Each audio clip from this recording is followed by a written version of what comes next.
안녕하십니까. 예배를 지나 삶으로 우리 신앙이 나아가기를 소망하며 오늘도 함께 말씀을 나눕니다. 오늘 매일 성경 본문은 창세기 20장입니다. 1절부터 18절까지 말씀을 우리 함께 읽어보겠습니다. 아브라함이 거기서 네게브 땅으로 옮겨가 가데스와 술 사이 그랄에 거류하며 그의 아내 사라를 자기 누이라 하였으므로 그랄 왕 아비멜렉이 사람을 보내어 사라를 데려갔더니 그 밤에 하나님이 아비멜렉에게 현몽하시고 그에게 이르시되 네가 데려간 이 여인으로 말미암아 네가 죽으리니 그는 남편이 있는 여자임이라. 아비멜렉이 그 여인을 가까이 하지 아니하였으므로 그가 대답하되 주여 주께서 의로운 백성도 멸하시나이까.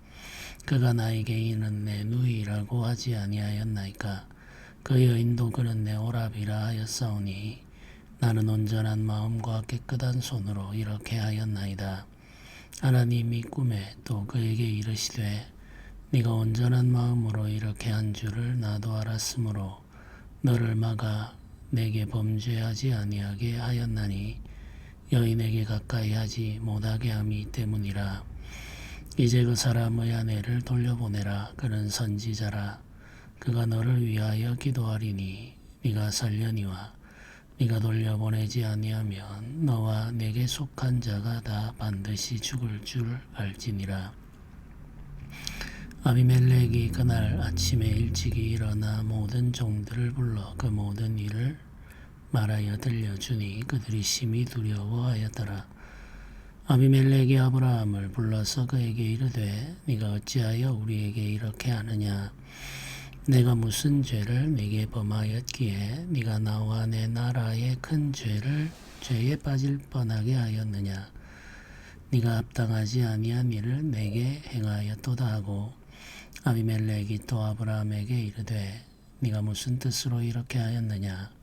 아브라함이 이르되 이곳에서는 하나님을 두려워함이 없으니 내 아내로 말미암아 사람들이 나를 죽일까 생각하였으며 또 그는 정말로 나의 복누이로서 내 아내가 되었음이니라.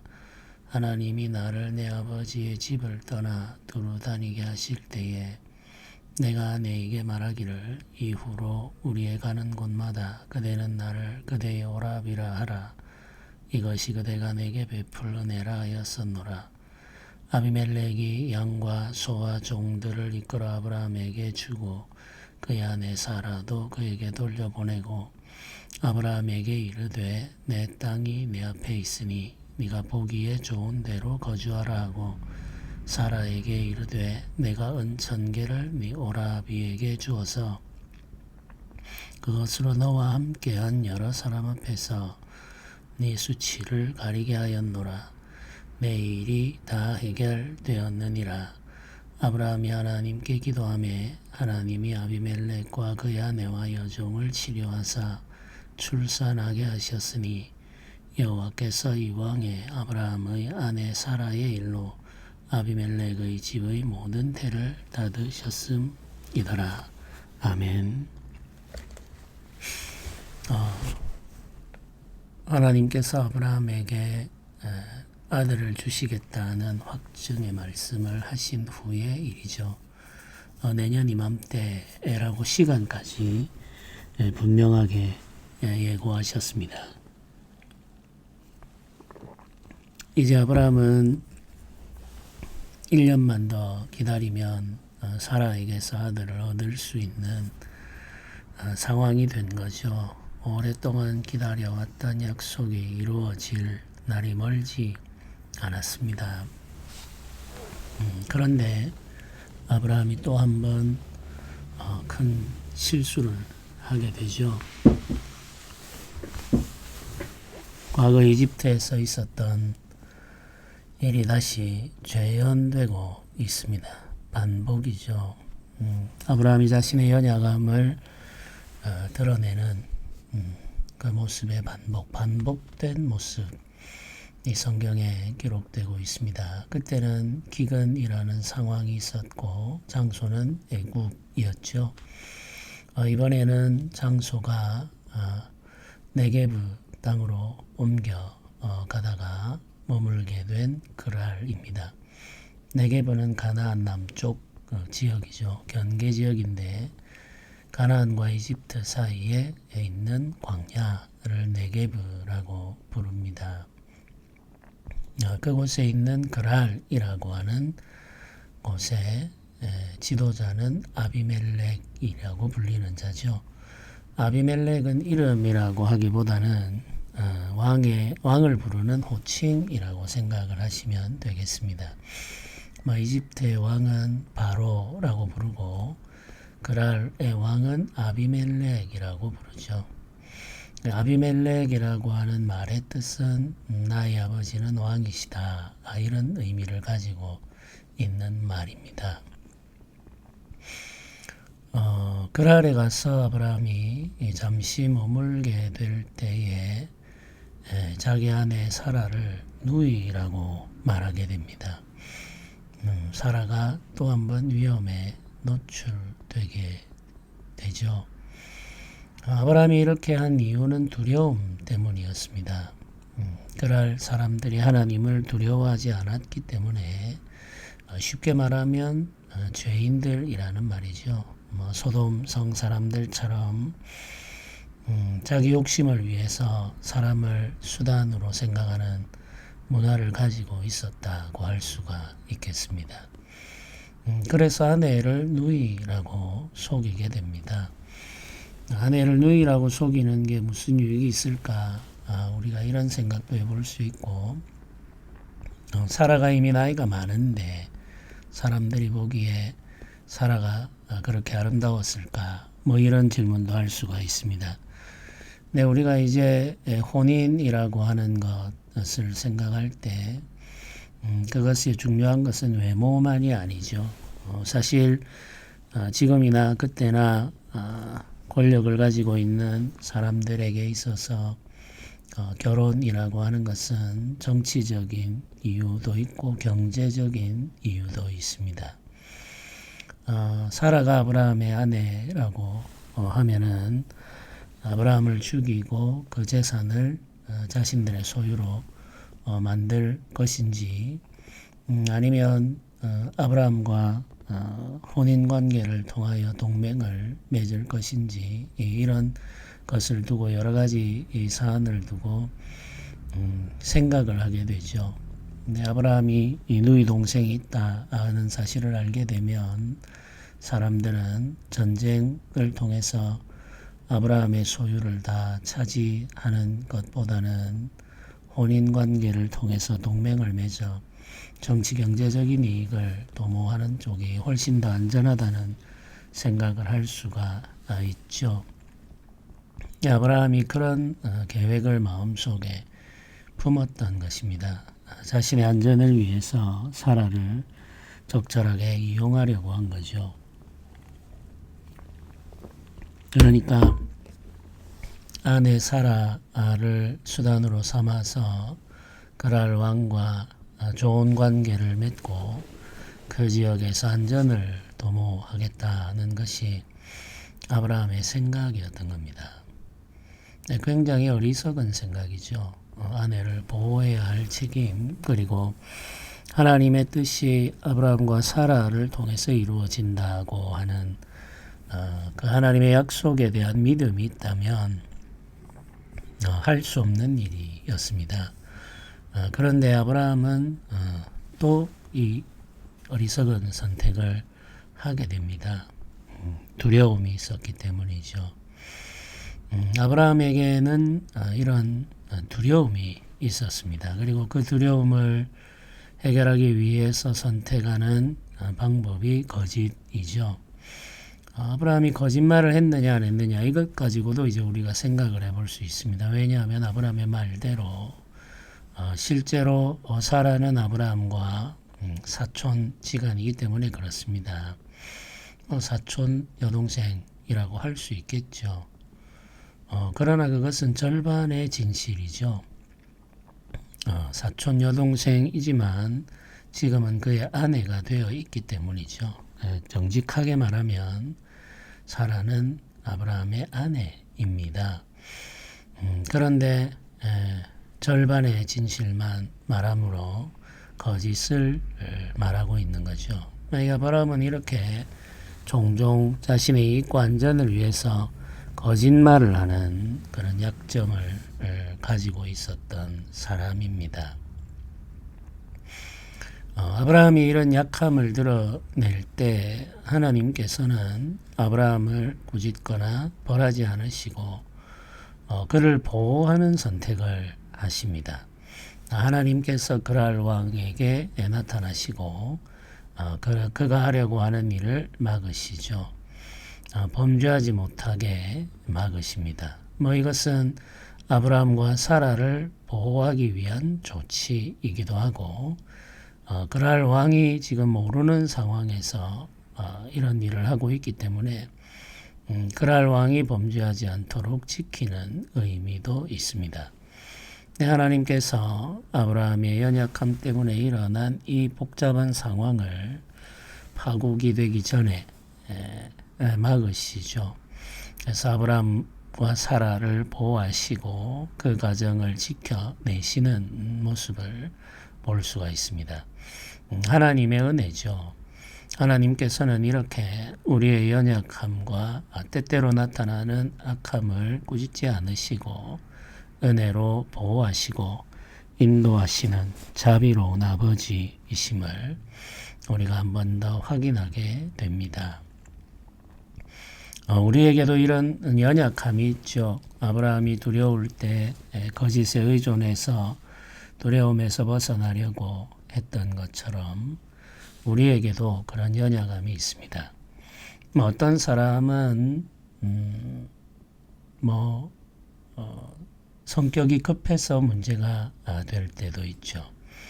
어떤 사람은 말이 거칠어서 문제가 되는 경우가 있습니다. 어떤 사람은 염려가 너무 많고 어떤 사람은 강박적으로 정결함을 추구하는 사람도 있습니다. 그래서 끊임없이 쓸고 닦죠. 깨끗하지 않으면 견디지 못하기 때문에 그렇죠. 아브라함이 지금 하나님과 동행한 지 한참의 시간이 흘렀고 많은 연단의 과정을 거쳤음에도 불구하고 과거의 잘못을 반복하는 모습을 보게 되는데 우리에게도 이런 모습이 있습니다. 긴 시간 기도의 삶을 살고 성경을 읽고 했음에도 불구하고 우리의 연약함이 완전히 제거되지 않는 거죠. 이전보다 빈도는 많이 줄어들지만 때때로 이전의 그 연약한 모습이 불쑥불쑥 나타나고는 합니다. 우리가 예수님을 믿고 변화의 시간을 거쳐오고 은혜를 경험하게 되면 이런 연약함이 완전히 제거될 수 있을 것이다. 이렇게 생각하는 사람도 있습니다만 불행하게도 우리는 완전함에 이르지는 못합니다. 종종 우리의 약함이 다시 나타나죠. 그래서 우리가 좌절하기도 하고 우리 스스로에게 실망하기도 합니다. 그럴 필요가 없죠. 우리는 늘 그런 연약함을 가지고 살고 평생 동안 그 연약함과 싸우며 살아야 하는 사람이라는 사실을 기억해야 될 필요가 있습니다. 하나님께서는 그런 우리를 은혜와 긍휼로 인도하시고 보호하시죠. 그것을 당연한 일로 생각해서는 안 되겠죠. 아무렇지도 않게 그런 일을 반복해서는 안 됩니다. 그 연약함이 나타나지 않도록 끊임없이 기도하고 우리 자신을 쳐서 말씀 앞에 복종시키는 훈련을 해야 합니다. 그럼에도 불구하고 완전하게 되지 않는 우리 자신의 모습을 용납하는 것도 필요하죠. 하나님께서 우리를 용납하고 받아주셨던 것처럼 우리도 우리 자신을 용납하고 받아주어야 합니다. 이 마음은 우리 자신에게만 필요한 것이 아니라 우리 이웃들에게도 필요하죠. 우리 이웃들도 우리와 똑같이 연약한 사람들이기 때문에 그렇습니다. 누구나 다 연약함을 가지고 있고 그 연약함을 노출하게 되죠. 그럴 때 필요한 것이 관용과 용납입니다. 기도하는 사람이 왜 저래?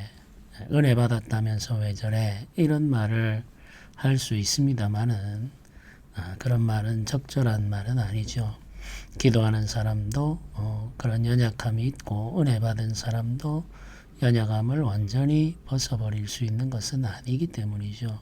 우리가 그렇듯 우리 이웃들도 그렇습니다. 그래서 우리는 서로를 용납하며 서로에게 관용할 필요가 있습니다.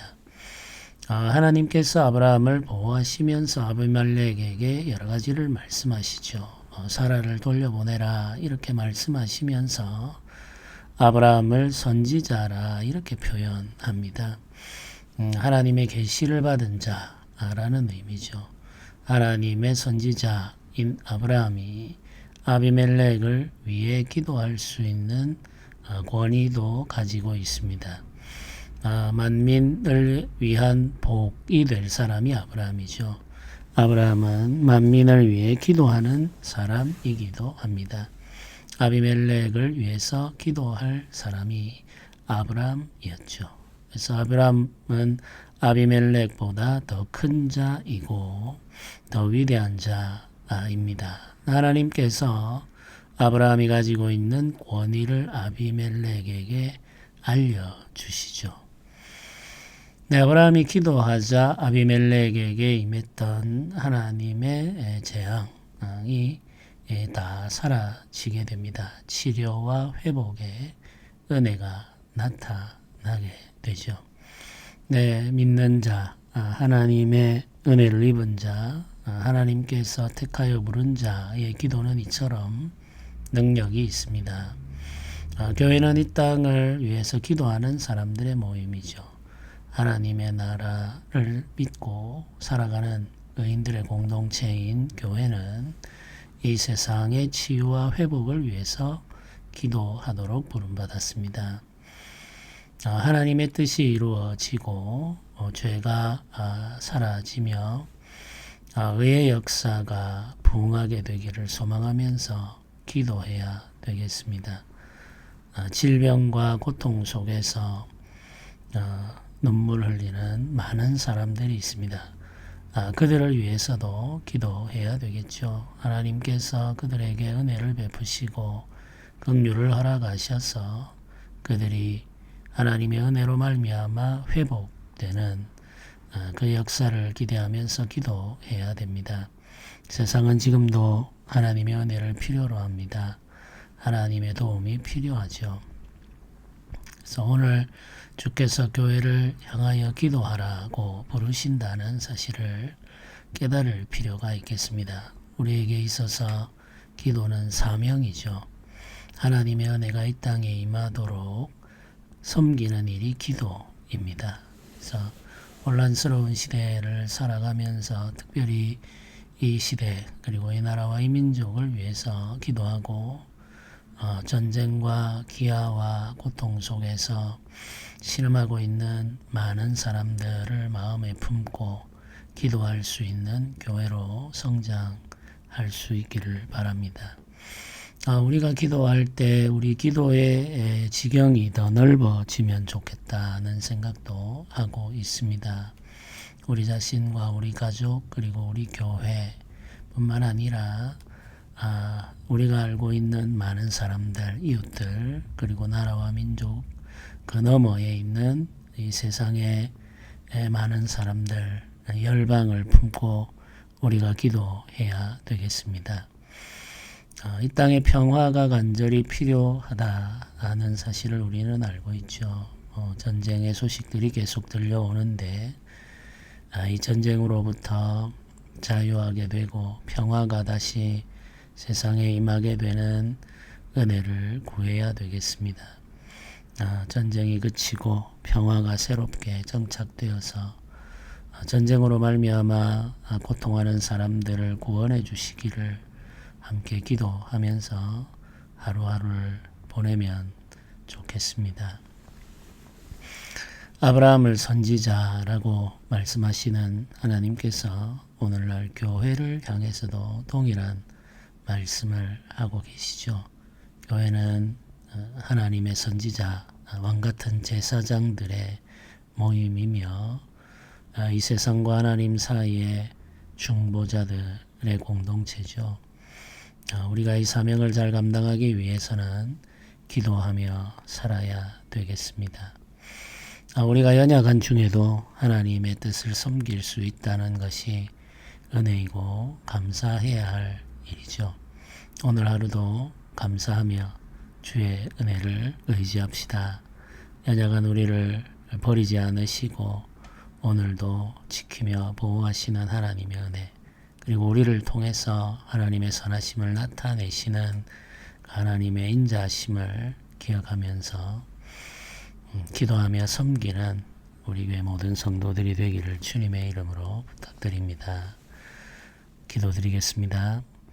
은혜로우신 하나님 아버지 감사합니다. 우리의 연약함에도 불구하고 우리를 버리지 않으시고 품으시며 선한 길로 인도하심을 감사합니다. 우리가 기도할 때 이 세상이 회복됨을 믿습니다. 우리 기도의 지경이 넓어지게 하시고 하나님의 은혜가 우리 기도를 통하여 만백성들에게 나타나게 하여 주옵소서. 전쟁이 그치게 하시며 고통 중에 있는 백성들의 눈물을 닦아주시고 그들을 위로하여 주옵소서. 평화가 임하기를 원하며 이 세상에 주의 위로가 가득하기를 원합니다. 은혜로우신 아버지 하나님, 오늘도 우리가 기도하오니 우리가 주의 뜻을 믿고 의지하며 살게 하여 주옵소서. 온전한 믿음을 허락하여 주시고 날마다 자라고 성장하여 온전함에 이르게 하여 주옵소서. 감사드립니다. 우리 주 예수님의 이름으로 기도드립니다. 아멘.